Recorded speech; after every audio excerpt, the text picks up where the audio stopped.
All right. All right, we've got General Manager Chris Albright. If you're on the Zoom and you have a question, please raise your hand, and we can get to you after we get to the in-person questions. Laura, what do you want to ask? That first one? Yeah. Starts off. I guess, obviously Lucho made some comments Yes. after the last game.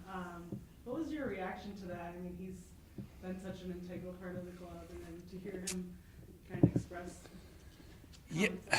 Well, look, I think first in regards to Lucho, it needs to be recognized that he won Best 11 again today, and so I think that's important. To do that 3 years in a row is an incredible honor. For him to be representing FC Cincinnati doing that, we're super proud of. He's clearly the best player to ever play at FC Cincinnati, and probably one of the best players to ever play in our league. So I think that needs to be recognized first and foremost. The comments after the game that I'm well aware of. I think emotions are running high. I think everybody in that building, certainly in our locker room, is frustrated. Lucho had a difficult year in some ways, outside of the incredible production, between injuries and things that he's spoken about. We continued to support him like we do all our players on and off the field, and we'll continue to do that. As far as his future with FC Cincinnati, those conversations are still ongoing. We want to obviously do what's best for us, but also make sure that him and his family are in a good place and comfortable. Tremendous amount of respect for him as a player, as a person, and we're in good discussions with him and his reps about what that looks like going forward. How does that impact your offseason though, just to have such an important player, like uncertainty around him? Is there a point where you feel like you need to have clarity on what's...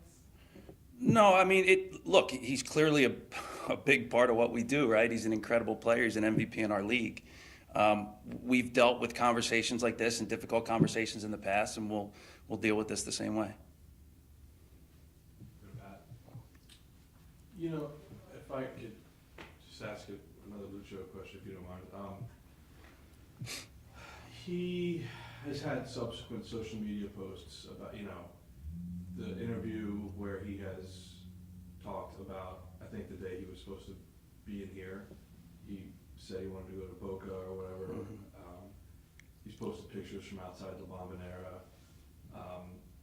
Fans are concerned, if not agitated by that. I don't know. I don't really have a read on how his teammates felt about what he said after the game, but I was wondering, do you have any concern if you were to come back? Like, is his leadership credibility damaged by this? No, I don't think so. Look, Boca is his boyhood club. Sure. If anybody's ever seen a game at La Bombonera, it's a different thing. And so for him to have passion about Boca Juniors is understandable. We have a really strong group. Outside of Lucho being our captain, we have a really strong group, a lot of strong personalities, strong character throughout our coaching staff and all the way through. And no, I think we've dealt with things in the past, some public, some that we keep private, that we feel pretty comfortable that we'll be able to absorb this. Should Lucho be with us next year, we'll continue to build around him and try to have the success that we've had. So I thought maybe I'd ask as a baseline for understanding some of the stuff you guys announced yesterday. Have you guys declared, or are you able to tell us which path you want to take this offseason in terms of DPs versus U22s? It's a little premature. Okay. What I would say is that the league, to its credit, is evolving, and that these new rules should help us have more flexibility.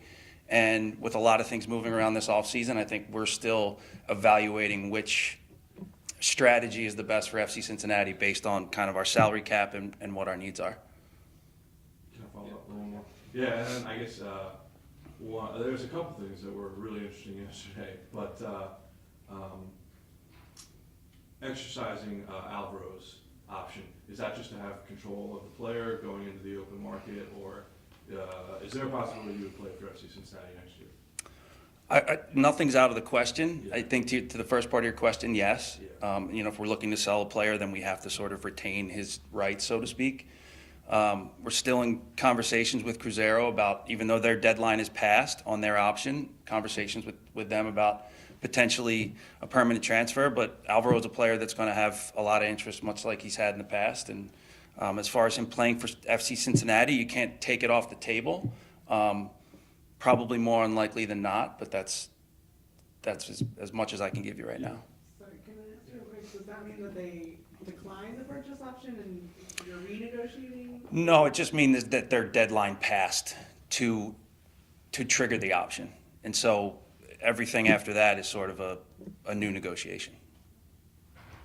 Chris, you obviously made a big splash earlier this month, I guess, signing Kevin Danke. Could you maybe go into, I know you spoke with Pat, an excellent story written by him, but go into some more about what you liked about Kevin and why he fits with this group specifically? For a lot of reasons. I mean, Kevin's goal record, for one, clearly once we moved on from Aaron, we were chasing a striker, some highly publicized, some not. Kevin was really someone we had identified a couple years ago that we always had our eye on, and he finally wanted to talk to us, thankfully. But no, in reality, a player of his age, that profile, playing in Belgium to lead the league there, those players don't often come to MLS. And so we think between just his goal scoring rate, work ethic, character, I think he's done some press, so I think you've been able to kind of get a sense of the type of person he is. But we think he's going to be an incredible fit in the locker room culturally. He's a really bright kid that wants to get better, has a huge desire to be the best. And obviously our game is predicated upon scoring goals. And more than any other sport, the margins are very slim. And so to be able to bring in a goal scorer of Kevin's quality, we're super excited, and we think he fits in a number of ways. Kind of multi-part question here, but was Kevin someone you pursued earlier this summer in that window that you mentioned? And if he's not, does it kind of help? You mentioned, I think the phrase you used was being left to the altar this summer transfer window. Did use that phrase. Does it help recontextualize how that summer went? Because I imagine if it goes differently, you can't get him. Correct. Yeah, I mean, Kevin was our kind of number one on our wish list for a couple of years. And this summer when we checked back in, it was pretty much a no, as he was focused on one of the top 5 leagues in Europe, which is understandable.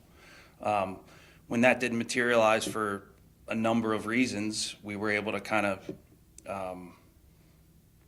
see a little bit of dent in the armor and been able to be able to get in the room. And, so it's been a longer chase that really accelerated over a very short period of time as far as trying to pull the deal off. And again, just super proud of all my guys because they put a ton of work into, a signing of that magnitude.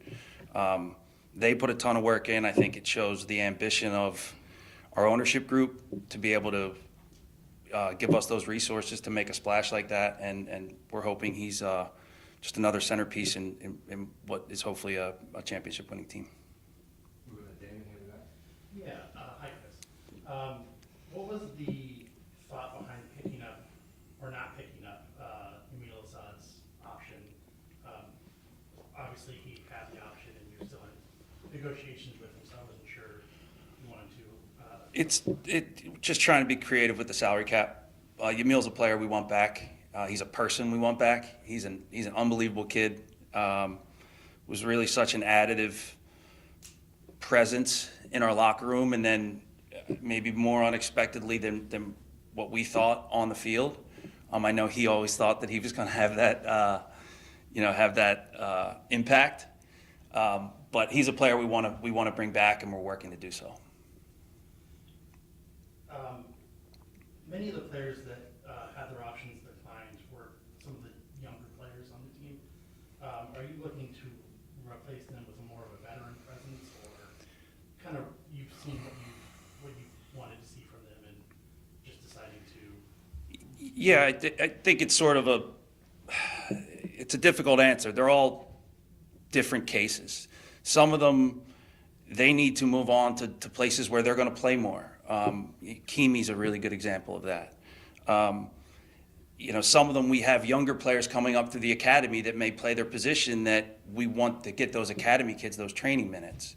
So I think some of them fall in that category. But, if you look at London, Joey, Isaiah, Kimi, and Malik, all those guys were a part of a championship-winning team.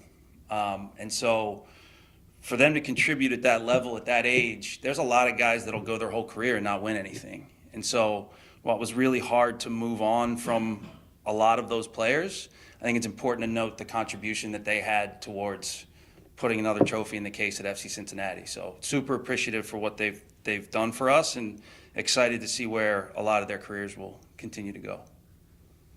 Going back to Assad, is his case independent of, like Alvaro, obviously same position with his uncertainty, or is it completely separate? Separate, Okay.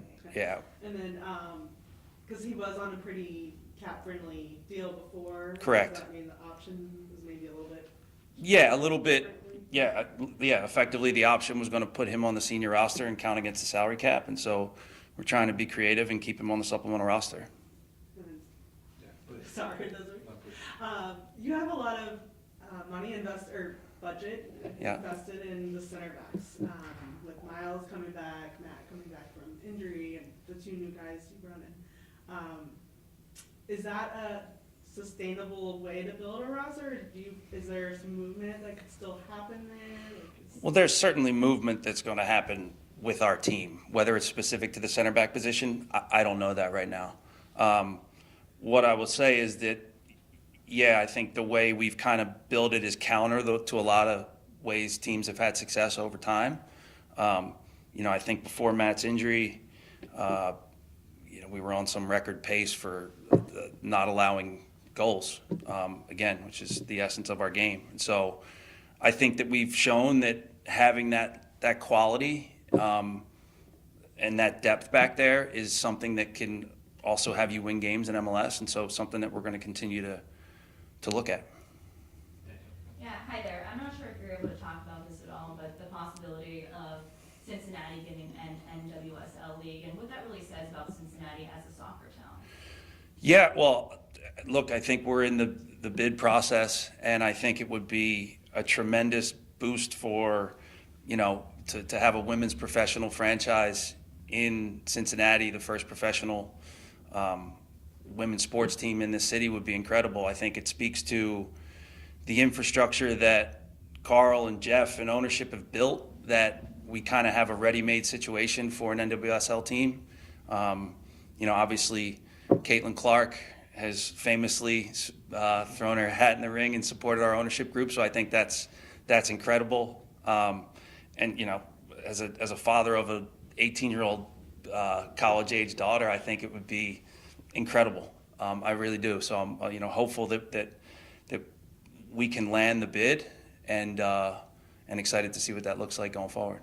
And if we were lucky enough to get this bid, would your office be able to help that team get off the ground? Would you be able to do that? That's something that we spoke about. Obviously, we have a lot of infrastructure already built between front office, scouting, coaching. We've been supportive the entire way in as part of that process to let everyone at NWSL know that we do have again infrastructure to be supportive for that team to have success quickly. And just going off of that, of course, there's Roosevelt, but there's also many other girls who could kind of follow Hagland's shoes of coming back to play in their hometown, which is very neat. Yeah, incredible. I know Rose is an incredible player. I know she's one of my kids' favorite national team players, so that's pretty cool that I wound up here. And obviously the support and what Nick means to our club and the city, I'm sure Rose would have that impact times 10. No offense to Nick. So yeah, that would be awesome if she could be a part of it. What transitions you back to Carter? Speaking of Nick, he's one of the players you said you're still negotiating with. You said, or it has been said that he expects to be back. Is there any update as to where that stands with him? Or? No, Nick will be here. Nick will be here. I don't know that FC Cincinnati can survive without Nick Hagland. So he will be here. He will hopefully end his career here, and hopefully at some point lend all his talents to our front office or some part of the organization. He's a cornerstone of what our locker room is, really. And so super important to what we do. And then building off of kind of what Laura was asking with, not specifically the center backs, but do you feel now that decisions are made, the roster is in a place where you're pleased with the way it's constructed? And if it's not, what would you change? I guess what's the thing you guys do most work this offseason? Oh, we still have a lot of work to do. Yeah, look, the way, again, this league hands you all kinds of different mechanisms by which to add and subtract players with the expansion draft coming up. So we have a lot of work ahead over the next 2-3 months. We feel like we have a core in place that can be competitive right away, and so we don't feel so rushed for, let's say, February. But obviously the transfer window goes into May, so we'll have a bunch of time to continue to add to this already competitive group, but feel comfortable with our starting points. Is there a place that you'd want to focus on most first, or have you done that with? I think yes, yeah. I think signing Kevin was the real priority, and I will say to do that as early as we did it, and with as heavy of a lift as it was, certainly took a big thing off our plate. But there's a lot more there to continue to do. Since you just mentioned I'm sorry. No, we're good. Oh, I'm sorry. Since you just mentioned the expansion draft, what are you smiling for? No, you're a likable guy, Pat. Since you just mentioned the expansion draft, have you had any conversations with San Diego about not touching your roster? Yeah, I mean, we talked to everybody. I talked to Tyler Heaps there yesterday. Yeah, they're obviously coming into the league the way it works. They have a bunch of cash to splash around the league, so they're very popular right now, as Tyler noted yesterday. Yeah, everybody's, we just had general manager meetings in St. Louis, so everybody's in constant discussion about, how to make their roster better, whether that's through in-league or international options. And I wanted to ask you about Miles. You have a large collection of elite center backs, it seems like now.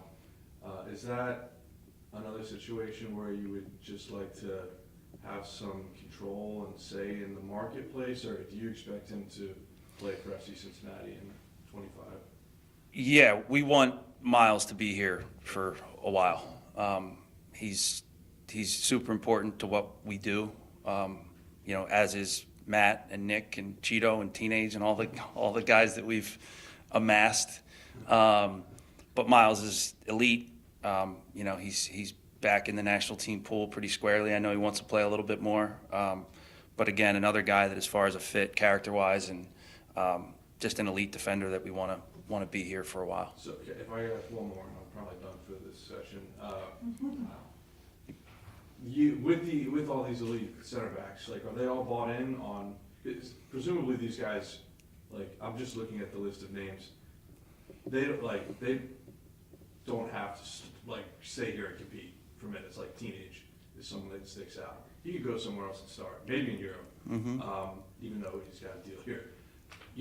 Are all these guys bought in on staying here, competing, and dealing with the good and the bad of? Yeah, for sure. There's just a lot more games than we've had in the past too, right? Between Leagues Cup, we qualify for Champions Cup again. I think our league is evolving beyond. I think the good teams have starters on their bench, and I think that's what we've tried to do here is, challenge the coaching staff, which they've taken the challenge of. It's okay to have a senior guy on your bench that you're going to have to manage, but you want to look down the bench and have a starting quality player as opposed to one that's not. And so that's kind of how we've thought about it. And I think specific to the center backs, they're all really bought into wanting to win something here. And so it'll be a healthy competition. Back to Denke. I know your past forwards, all kind of different situations as to the timing of when you had to sign them and everything, but what was different about this pursuit that makes you feel like this is the one that's gonna help you guys? Yeah, I mean, we dove as deep as we could in our scouting and vetting process. I think we have a really good one. We have a pretty good track record. There's always going to be a miss or two on the score sheet. We try to lessen those as much as we can. Every stone that you turned over just had a good answer underneath it as it pertained to Kevin. Whether that was anecdotal evidence from teammates, coaches, the multiple sit-downs we had with him, everything just kind of pointed in the direction that this was the guy. And then as far as, again, profile, the league he's playing in, the production, the quality of opponent, the history of where players like him then go to next and normally succeed, there was a lot of boxes that he checked, which speaks to the investment. That being said, looking at it, I think frankly, we were last summer we were looking at perhaps the market was inflated and overpaying a bit more than we wanted to, and I was very honest with that with ownership, with the way the striker market was. With this one, I think we got a pretty good deal. Even though it's a record transfer fee for the league, it's about what his market value is. And so as a deal in its entirety, it's obviously going to play out over the next couple of years how successful it was. But on paper right now, we're very happy. Sorry, can I ask about Luca too?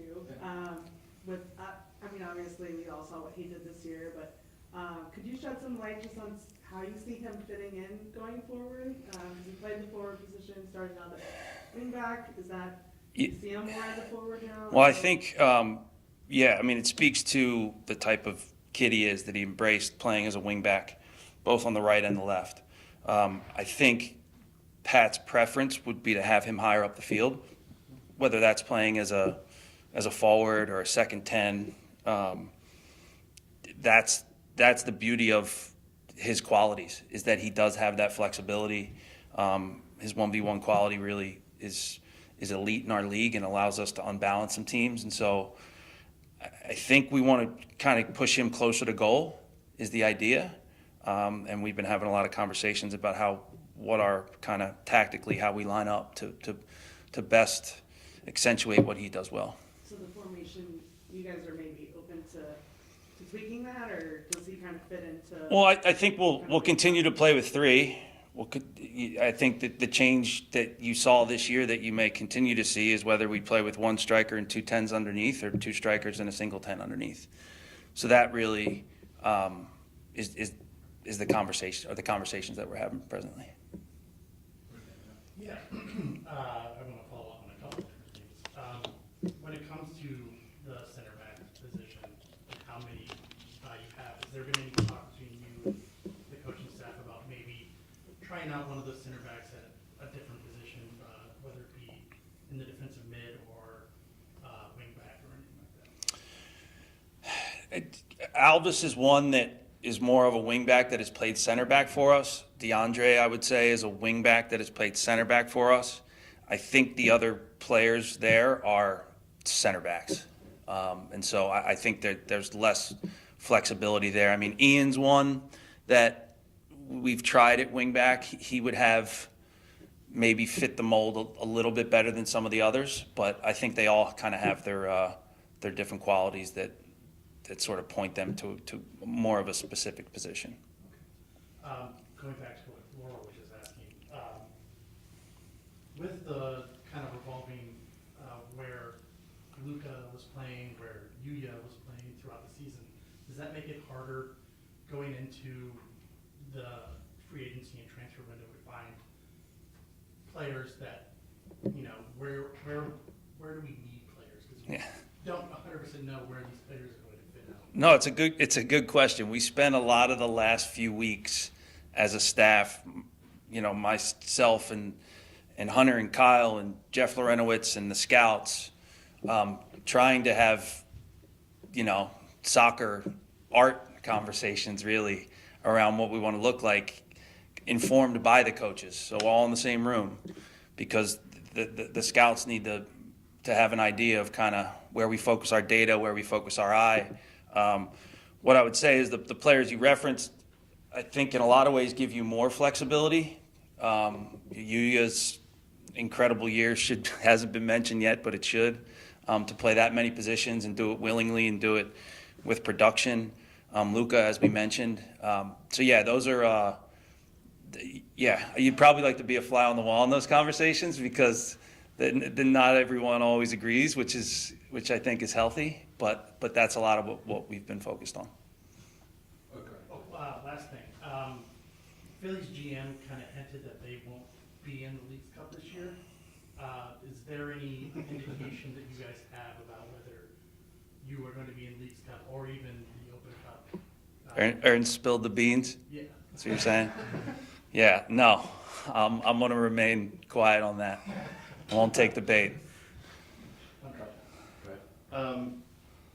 Chris, I wanted to ask you about Kevin Kelsey, and that's the first off you didn't pick up compared to Lucas. Could you kind of go into the details as to why? Yeah, I mean, Kevin had a great year for a young kid, coming from literally war-torn Ukraine. I think that gets glossed over a lot to come in and have the production that he did, have the immediate impact he did in the summer. He's a player that we were super high on, are super high on. He's a really hard worker, a really good kid. It really came down to a valuation difference between us and Shakhtar.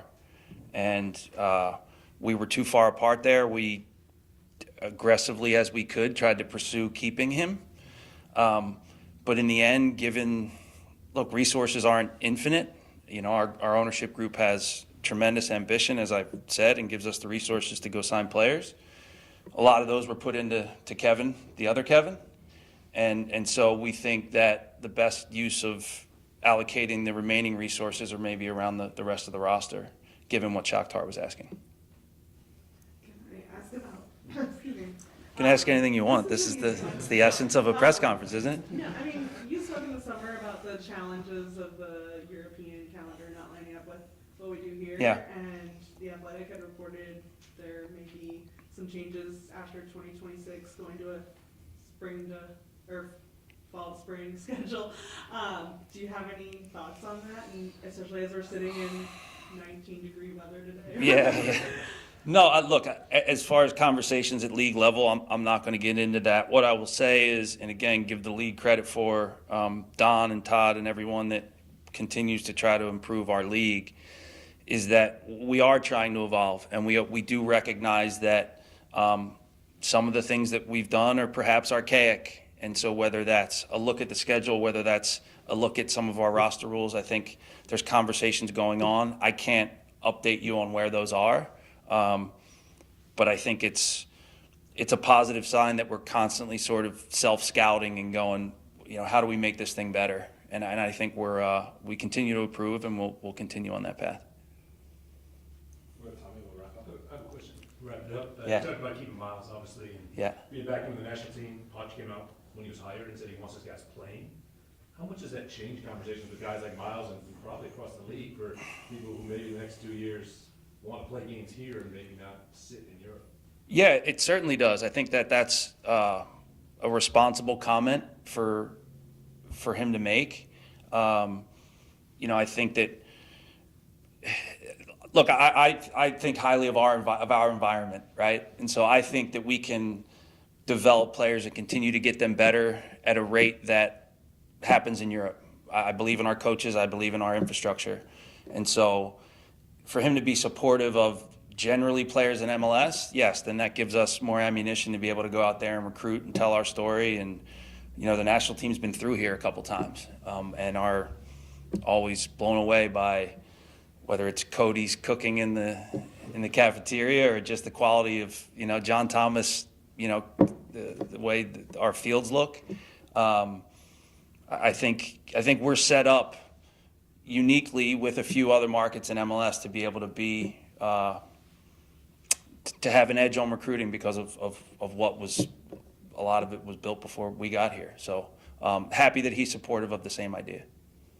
Yeah, one more, she said, Carter. Yeah, I wanted to go back, kind of speaking to that point, to go back to the Kevin signing it. I found it interesting when he was kind of doing some of those media appearances that you mentioned, you know, people say coming to MLS, and oftentimes you talk about coming to MLS, but he really highlighted coming to Cincinnati. How important was that to hear that from him and that kind of mindset moving forward that this isn't a homogenous league? Well, exactly. And I think, I think I may have made the comment to, in some interview I did, maybe it was Pat, about just the comment from Alex, the CEO at Cercle Bruges, about, the environment at the stadium that day, and that, the thought is that we just have spectators in the U.S. and don't have fans.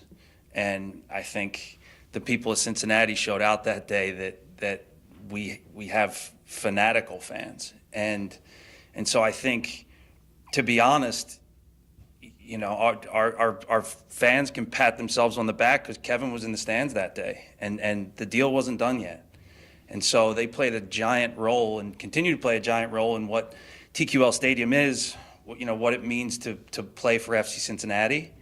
And so I think that's the exciting part, going back to Tommy's point about recruiting. This is if we can get players here, and get past the stigma of playing in the Midwest or not being on a coast, I don't know that any players ever turned us down. And that's really a credit to the city, it's a credit to the ownership group, but it's really a credit to the fans that there's an environment here that people want to be a part of. Chris, thank you so much for your time. Thank you. Thanks a lot. Thanks, guys.